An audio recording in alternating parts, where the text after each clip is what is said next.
এখানে কয়েকটা আমি ড্রাগন চারা লাগিয়েছি। চারাগুলো থেকে আপনারা দেখতে পাচ্ছেন না কিনা জানি না, ক্যামেরার মধ্যে ছোট ছোট মানে ফোটাও এসেছে, মানে কিছুদিনের মধ্যে হয়তো ডাল ছাড়বে। এখানে লঙ্কা গাছ লাগানো আছে বস্তার মধ্যে, প্রায় আমার গাছ সব বস্তাতে আছে। দেখুন এই পেয়ারা গাছটা, এটা আমি মেশো থেকে 70 টাকায় কিনেছিলাম। দেখুন এখানে এখানে কিন্তু ফুল চলে এসেছে। এই দেখুন, ব্ল্যাক ডায়মন্ড এটা বলে কিনেছিলাম, কিন্তু ফুল চলে এসেছে। এই গাছটা আমার কয়েকদিন আগে, 1 মাস আগে কিনেছিলাম। গাছের সব পাতাগুলো পুড়ে পুড়ে ঝরে গেছিল, এখন কিন্তু গ্রোথ আসা চালু হয়ে গেছে। গাছটা কিন্তু বেঁচে আছে। আমি ভাবছিলাম যে গাছটা মরে গেছে, কিন্তু না, জল কম দিয়েছিলাম, একটু শেডে রেখেছিলাম, দেখি এখন কিন্তু ফল মানে পাতা কিন্তু আসছে, তার মানে গাছটা বেঁচে আছে। আরেকটা এখানে আমার পেয়ারা গাছ, এখন এই পাতা ছেড়েছে, নতুন নতুন পাতা ছেড়েছে, মানে গাছের গ্রোথ চালু হয়ে গেছে। ফেব্রুয়ারি মাসে, জানুয়ারি মাসে তো মনে হচ্ছিল গাছগুলো কি মরেই গেছে, যেমন একদম মানে খারাপ অবস্থা ছিল। তো ভয় পাওয়ার কিছু নেই, এই যে ভালো সময় চলে আসছে, গাছের গ্রোথের সিজন চলে আসছে। ফেব্রুয়ারি মাসে কিন্তু পাতা ছাড়ছে সব গাছে। আপনাদের সাথে সবকিছু আপডেট পুরো শেয়ার করব। এই গাছগুলো আমি 1 মাস আগে বসিয়েছিলাম। লঙ্কা গাছ আছে এখানে, এখানে বেগুনের গাছ আছে, ছোট ছোট চারা বসিয়েছিলাম নার্সারি থেকে এনে, সব বস্তার মধ্যে লাগিয়েছি। এই দেখেন, আপনারা দেখতে পাচ্ছেন, সব বস্তা, ঘরে বানানো বস্তা থেকে লাগিয়েছি।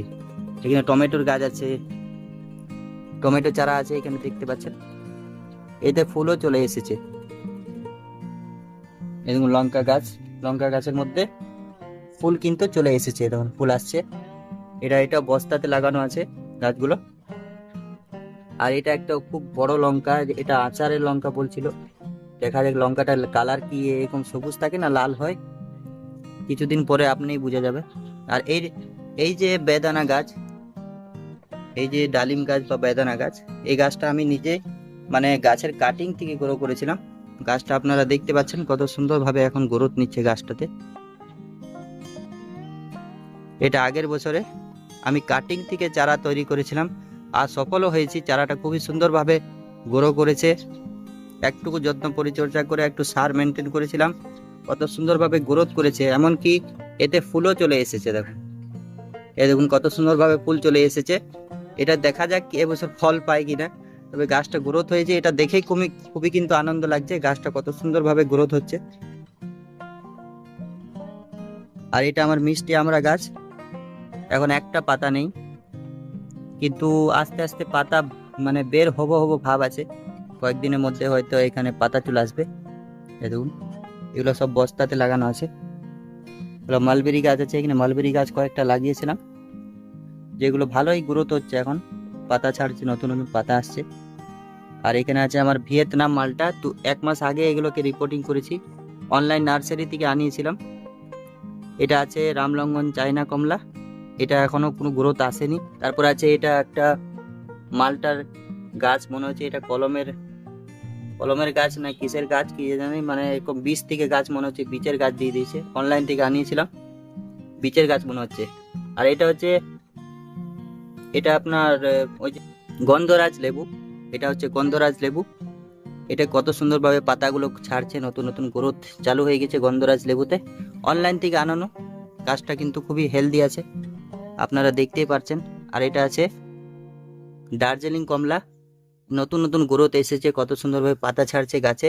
গাছগুলো সুস্থ রাখতে আপনারা সপ্তাহে একবার করে নিম তেল অবশ্যই ব্যবহার করবেন। এই যে গরম আসছে, ফেব্রুয়ারি মাসে কিন্তু পাকা মানে পোকামাকড়ের খুবই মানে রোগ পোকামাকড় লাগবে গাছে, তার জন্য এখন থেকে যদি নিয়মিতভাবে 7 দিনে নিম তেল ব্যবহার করা হয়, তাহলে গাছ কিন্তু এরকম হেলদি থাকবে।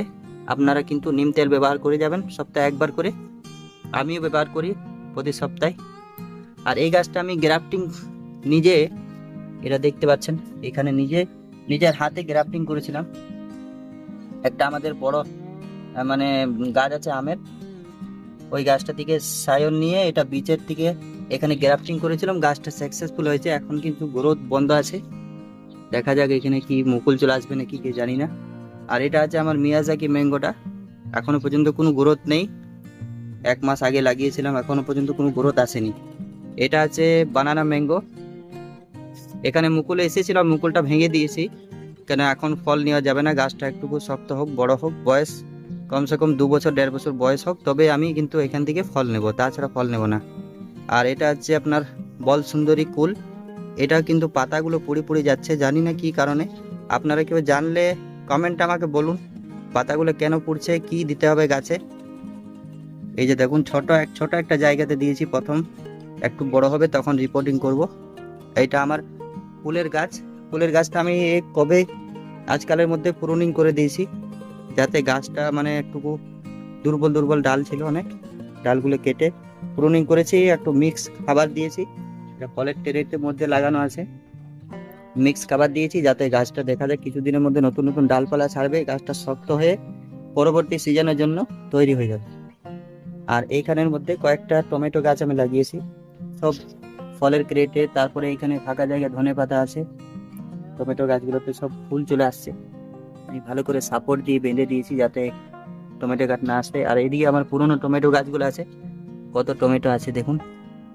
যত মানে এত টমেটো হারভেস্ট দিয়েছে যে মানে বলা যায় না, 2 মাস থেকে টমেটো কিনতেই হয়নি, এত এত টমেটো হারভেস্ট করেছি। আমার চ্যানেলে শর্ট ভিডিওর মধ্যে আপলোড করা আছে, আপনারা চাইলে দেখতে পারেন।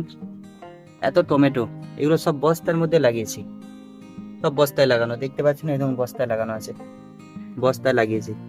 এখানে আরো টমেটো গাছ আছে, সবাই ফল আছে এখনো পর্যন্ত, এত এত ফল আছে আপনারা দেখতে পাচ্ছেন, সব বস্তায় লাগানো। দেখুন কত ফল আছে, টমেটো মানে কত আছে, যে কত সবজি এখান থেকে বস্তায় পাওয়া যাবে। বস্তায় যদি ভালোভাবে লাগানো যায়, বস্তায়ও ফল সবজি করা যায়। এখানে আমি আলু লাগিয়েছি, দেখুন আলুগুলো ভালো বার হয়েছে। এগুলো সব আলু লাগিয়েছি, আলু গাছগুলো যখন বড় হয়ে যাবে, এখানে এতটা যখন হাইট হয়ে যাবে, তখন এখানে আমি মাটি দিয়ে দেবো। মাটি দিলে আরও কিন্তু আলু ধরবেন ভালো করে, নিচে আলু সেট হবে বেশি করে। এখানে আরও আলু গাছ লাগিয়েছি।